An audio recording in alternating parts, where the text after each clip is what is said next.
All right, we're live, and I'll let the page refresh so I can pull up the comments. But I'll let you run point on this one, buddy, because this one's right in your wheelhouse for where you are right now. So I'll let you steer the combo, and then I'll chime in whatever you need. That's right. Yeah. Today's topic is when to hire an assistant for your short-term rental business. It's very timely for me, as we just hired our first about 2 weeks ago, and this person's already been crushing it for us, taking a lot of things off our plate.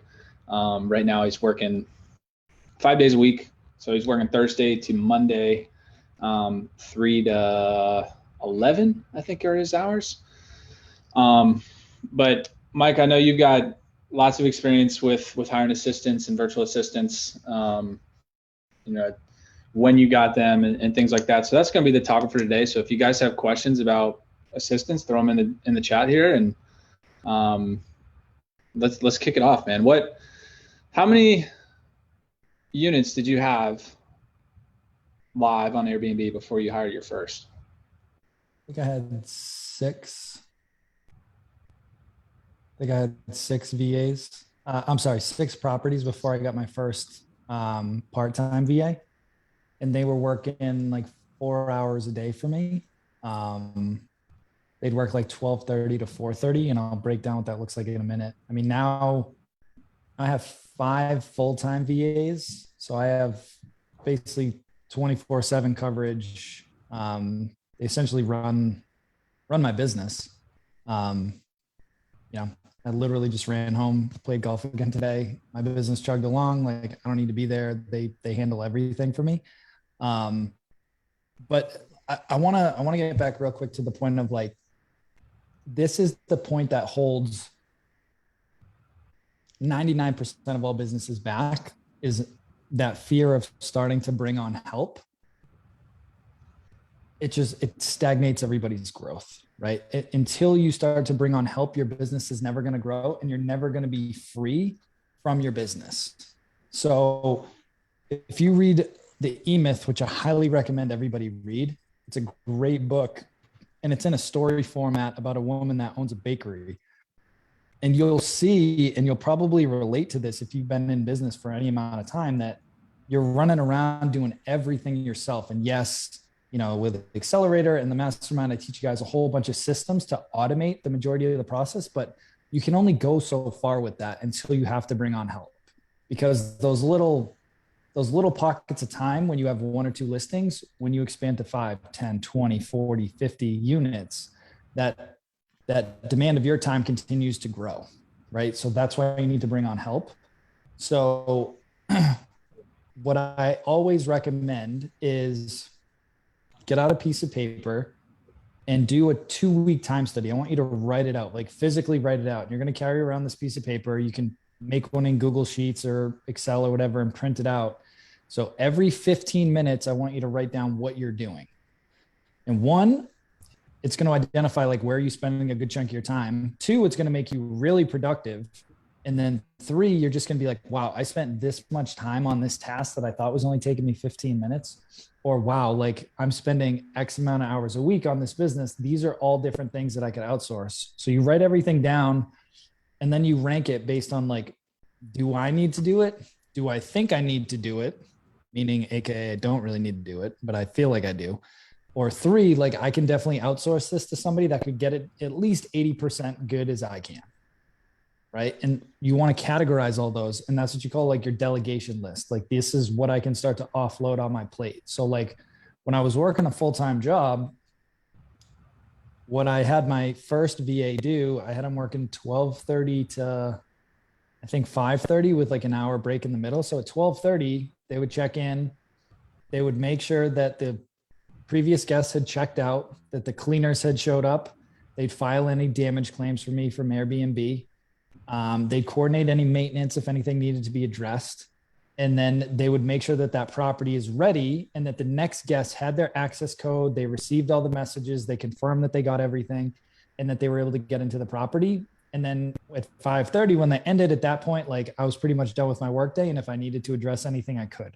But it took that big weight off of my chest in the middle of my workday that I knew things were going to run smooth, like during the turnover process, like when somebody checked out to when the next guest checked in, and it took a big weight off of me. And then as I added more and more units, I made more money, which gave me more, income to reinvest into the business and expand that person's hours to full-time and then overtime. And then I brought in another part-time person, and then that went to 2 full-time people, and then 3 and 4. And now I have 5 full-time VAs that work for me in our company. So it doesn't have to be, a full-time person right out of the gate, but you're going to want to start to bring on help. And when you go overseas, the labor rate is just a lot cheaper. You can get a quality VA for $4 to $6 an hour, somewhere in there. Right. And so you just have to, before you go out and hire somebody, you have to document all your processes, which is already done for you in the mastermind. You know what I mean? Like, we give you all that stuff, like, here's how to do everything. And then you just give that to your staff. But you need to spend some time, like, okay, here's how I review my PMS to see what check-ins are coming today. Here's how I review my locks, either on my phone or on the computer. And you take screen captures, you record videos, you document everything out in a step-by-step format, so that if somebody had no experience, they could follow this little checklist with pictures of just click this, click this, click this, click this, and they could actually get the job done. And I know it's a time investment to do that, but that's the only way that you're going to be able to become free in your business. If you're working a corporate job right now, the CEO isn't sitting next to you showing you how to do everything. There's processes that were created over time to help onboard and train new staff. You have to go through that same process for your own business if you want to continue to grow and have the time freedom to go out and hang with your kids or your spouse or significant other, go travel, go golfing a few times a week, whatever it is for you. You have to have those systems in place, and then go out and recruit the talent that can continue to run those systems while you're not in front of your computer or your phone. That's the bottom line. Yeah. I'll share a little personal experience. So we just hired our first about 2 weeks ago, and we're at 9 units now. So we went from 6 to 9 in about a month by onboarding some co-hosting deals. And you and I had this conversation about 3 weeks ago when I was on the fence on hiring someone. It was like, we know there's no one that can do the job as good as my wife and I can. Like, this is our business. We scaled it to 9 listings. We're going to scale it to more. And we can run the business extremely well and be profitable. But at the same time, we're in this to gain more time freedom. So as the more units that we add, the less time that we're getting back. So what we did is we had someone start about 2 weeks ago that he's working 3 to 11. So he's working that check-in process. And that was kind of the biggest thing for me. Like, all the messages, the cleaning processes, all that is automated. I can tell when my cleaners are coming in and out. They text me, which is nice. So I know between the hours of like 11 and 4 or 10 and 4, which are when the cleaners are in there, I'm confident that they're going to get the job done. However, between the hours of 3 and 11, those are mainly family hours. And those are hours where I'm investing in myself, or, I'm doing something. My wife is doing something too. So I don't want to work during those hours or focus on the business. And a lot of the tasks that were coming up were just manual tasks, like some communications on how to get into the property. Sometimes there wouldn't be a code inside the August lock for the guests, and they'd call us and they'd say, hey, we don't have it. We get a lot of inquiries as well between the hours of like 8 and 11 at night. And I don't have my phone on between 8 and 11. So this person's now going to be picking up the phone, answering the inquiries. And for 5 days a week, we don't really do much with our business, and it's his business between those hours. So yes, there are times where he's going to have to call me if something happens with the property, or, a guest has a complaint that I need to attend to, but rarely will that happen. So we sat down and we did what you said, Mike. We put a time study together. We put a list of things that we want him to do starting off, and he's already proven added value to the team. He's handled 3 Airbnb claims for us. He's handled another claim for my father-in-law that had an issue. So he's done great so far. And, losing that, I wouldn't even say losing, giving him the money to work for us is going to be a good investment that pays off in the long end. It's coming out of our pocket, but if we want to scale this and really build a business that we don't have to be attached to, we need to hire people and really solid people to help us scale. So whether it's one listing or 8 listings or 9 or 10, it all depends on where you guys are at in your business. So it's just kind of looking like what you said, Mike, looking at the time study and saying, all right, where am I spending the most time? When am I spending the most time? And what can I outsource? And 100%. it'll take you to the next level. There's that saying, right? If you want to go fast, go alone. But if you want to go far, build a team, right? You need a team. You need people that you can know, like, and trust that are going to get the job done for you. So one little tip that I'll give people, because I've hired a lot of VAs over the years, one little tip is in your job requirements or in your skills requirements, put that they used to have to work for Airbnb in their call center. And that was like a game changer. When I started recruiting people that used to work for Airbnb, my life got way easier because they already know the business. They already understand how to handle guests and customers. So you don't have to train them on those soft skills. They already know that stuff. Then you just need to train them on how you run your business and the systems that you use, but they already have the background in hospitality. So that's a little nugget for you guys when you're going out and recruiting and looking for VAs. Look for somebody that's already worked for Airbnb or Vrbo or whoever that understands the hospitality process with short-term rentals. Let me ask you this question, Mike, because I feel like, some folks might be on here that might have 3, 4, 5, 6, 7, 8, 10 listings that still haven't hired somebody. How did you get over that fear? Because I know you had that fear. We all have that fear. I had it too. How did you get over that?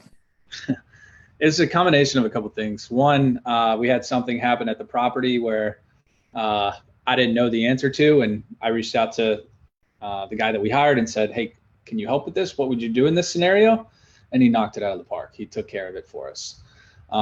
So that was a big part of it, but just knowing that this is inevitable, like we're the owners and operators of a business that is generating 20K cash flow a month. Like that's where we're at now, but we can't create, another one of me or another one of Sierra. So what we're trying to do is find somebody who can do some of these tasks that we don't want to do and that can free us up. And that was really the thing for us. I'm like, I knew it's going to have to happen. And for me to scale, for Sierra, like with our baby coming up in the next 3 weeks, I was like, we got to get our time back, or at least add somebody that can add another layer of comfort for us that can respond to any issues, during these set hours. We're probably going to increase those hours in the next couple of weeks, but just kind of knowing like, all right, my bigger goal is more than 20K cash flow a month. Yes, we hit it last month or the last 2 months, but now it's 50K a month. And how do we do that? So I can't stay in the 20K mic while I'm, running this business when I need to get to the 50K mic. I need to hire somebody and really grow the team. So going back to like the main focus and the main goal helped me get over that fear. With a loving kick in the ass for me a few times. Yes, with also a kick in the ass from you, Mike, to say just do it, man. You'll be thankful. So I think the fear that you had and that I had and that most people have as well is I don't know if I have enough work to keep this person busy. Right? You said that straight up to me, and I was like, trust me, like you will find stuff for this person to do. Because I even went through this recently because I just hired 2 more people to cover the overnight shifts. So they work from like 9 p.m. to 9 a.m. And I don't even recruit them anymore. My team goes to recruit them. And I'm like, what are they going to do all night long? Right. And I made my team like go through a time study. What are the things that they can take off your plate so that when they're in between phone calls or random messages that come in, what other things could they be doing operationally to help take some stuff off your plate? And initially, like I kept resisting it. And I'm like, you know what? I need to just make this move. So I'm going to do it. But I kept pushing the team. And guess what? Now they're taking more operational stuff like checking all the battery levels and making sure that cleaning schedules are prearranged. So like when the morning person starts, all that stuff is already laid out for them in their morning handover. So like all that stuff is done. They know if anything needs to get changed, it gets commuted to the on-site people. Like everything's good. So they're doing a lot of that operational stuff overnight. They can do KPI reports for me. They can do all sorts of other stuff for me on the back end that keeps them busy. But there's always going to be work. And if you look for things that you want to offload off your plate, if you're continuing to do those time studies every month or every other month, you're going to keep identifying new things that you can offload to your team. Yeah. And then it gets to the point of checking in with the team to make sure you're not burying them with work. And when do you need to add the second and the third and the fourth and the fifth BA? Yep. Right? So there's this never ending cycle. And then your focus becomes on building a culture. Like my job now is honestly like some client relations with the investors, but it's primarily like I look at my job as to build a culture that people love working with me and they love what they're doing and they get treated well. And we have a really good vibe. Like one of the VAs was sick this week. I didn't even know because the other ones volunteered and they just overlapped each other and covered her shift. I didn't even know. I didn't even need to get involved because we've built that team culture that we take care of each other. So I think that's a huge part, like as you continue to grow and build a business, is focusing on building that culture. Yeah. Yeah. It's changing from the what do you call it? The operator to, it's changed from the operator really to the leader, right? You go from like technician to manager to CEO to shareholder. So like I'm still in the CEO seat, but my goal over the next 12 months is to get into that shareholder seat, that it's still my company, but I've got a team that's completely running it with like an operations director that handles everything, that completely replaces me. And I'm just a shareholder at the end of the day. Yeah, for sure. For sure. We just got a question in here from Paul. Do you have a checklist of all that operational stuff and work to give your VAs to be busy? Yeah. And that's all part of your onboarding process.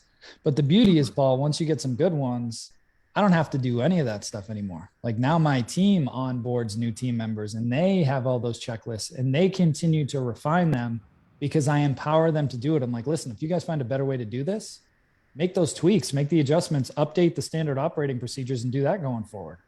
So like they have all their daily checklists and all these different things that they're doing that have completely changed from when I onboarded them, but it works for them now. And that's what they use. And that's what they onboard people with going forward. So it's empowering the team. Yep. I'll just share my screen real quick. This is the just the checklist that we've got for Sean. Can you guys see that? Familiar. I think I know where that came from. Yeah, I think I do too. So these are a lot of the tasks. So checking and responding emails, checking the ring battery status. Let's see, checking the August codes, make sure they're in there, going through the ring recordings. And then we did have this 4 hours document. That's not it. I'll have to find it.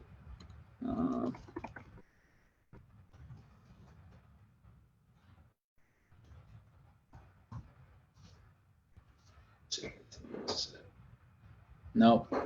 So basically, what we did is we took a list of I'm going to share mine. Yeah, go ahead. One up for like Mark. Yeah.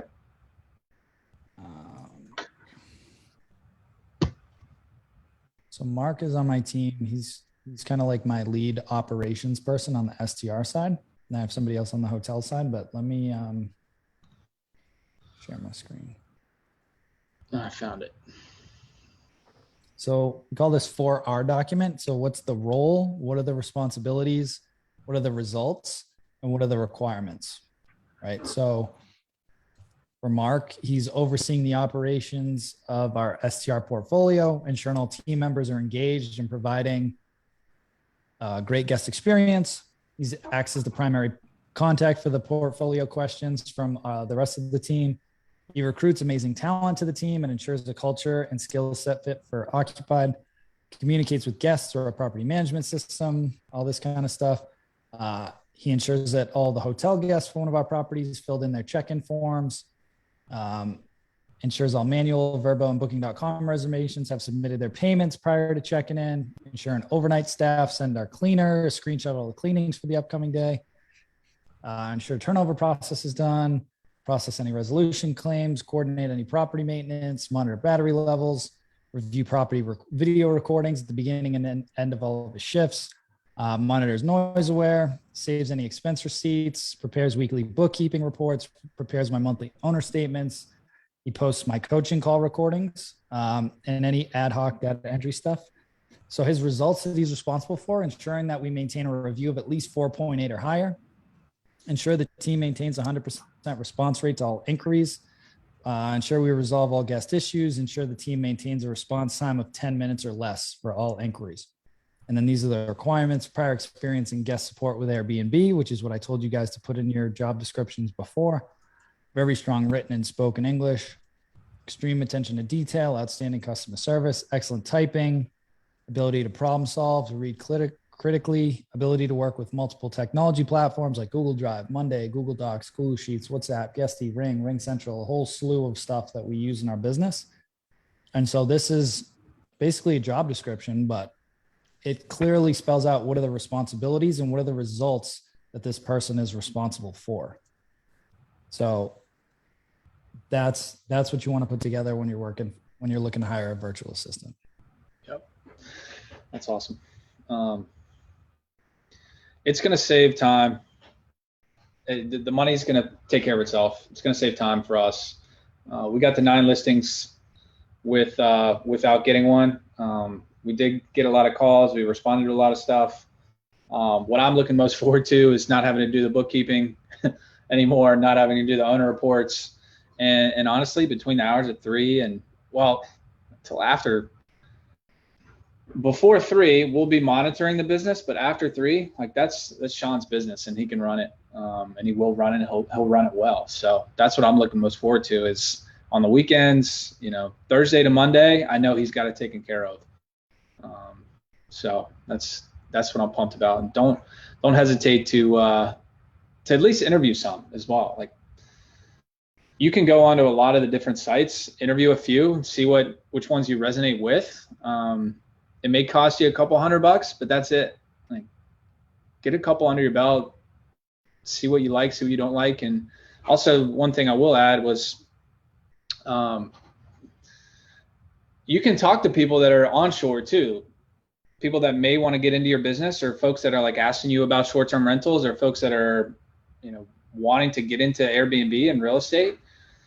You can ask them, like, hey, here's some tasks that I need to outsource, and would you be interested in helping me out, or would you be interested in being an intern or an assistant? And you can get some good talent potentially that's here. For us, we didn't want that because it was really the night shift, and we wanted like set hours. But if you do know people that you can help that want to get into this business, that's another route you can take as well. So. 100%. I got to kick Nate and Chad in the ass because it's in the course, guys. You got to go through the material. Go through the material. You got to go through the material. I'm not going to spoon feed it to you. It's not like these videos are long either. So, anything else you want to add before we wrap up? We got to jump to the mastermind call in a minute here. No, I think that's it. I think it's if your plan, like if your goal is to hit really a 6-figure business. So if your goal is to hit 6, 7K a month or 10K a month, anything above that, you're going to have to hire help at some point. So just start planning for that. It's scary at first. There's going to be doubts. There's going to be fears. I know I'm going to do the best job in this business, but if I can hire somebody that can do just as good of a job, or 80%, like that's good enough. So we can scale that way. Our guests will be taken care of that way, and everybody will improve. So that's my parting thoughts. It's very fresh in my mind after hiring Sean about 2 weeks ago, but he's helped out tremendously, and I know we're going to extend his hours and give him more work and hire more people in the future too. So 100%. Awesome, man. Any parting words? We got to jump to the mastermind. No, that's it. We don't have topics for next week. So if there's anything you guys want to listen to or hear about for next week for Mindset Monday or for short-term rental Tuesdays with Mike and Mike, let us know. Put it in the comments and we'll be around. Yeah, for sure. And if you're already in the game, like if you're looking to take it to that next level, reach out to Mike and myself to learn more about the mastermind. It's literally spelled out step by step by step, all the resources, checklists, tools, templates, live coaching with me and with Mike every single week, private mastermind group with 240 something people in there now that are all actively building and growing and scaling a short-term rental business. It's every tool, checklist, everything that you would need to keep going, along with accountability and peer groups and everything else, and group coaching. So if you're interested in that, it's not a small investment, but if you want to take it to the next level, like that's the program for you. All right. So that being said, Mike, thanks for this topic. Very timely. I think for those folks that are at that level of somewhere between 4 to 6 listings, 4 to 8 listings, like you really need to start looking at this seriously. You know, you're going to need help. You're going to need an assistant, a virtual assistant, whatever you're going to do. But if you want to keep your time freedom, you're going to have to bring on a team, period. Cool. All right, guys. We'll see you guys next week. Hope you have an awesome week, and we'll talk to you soon.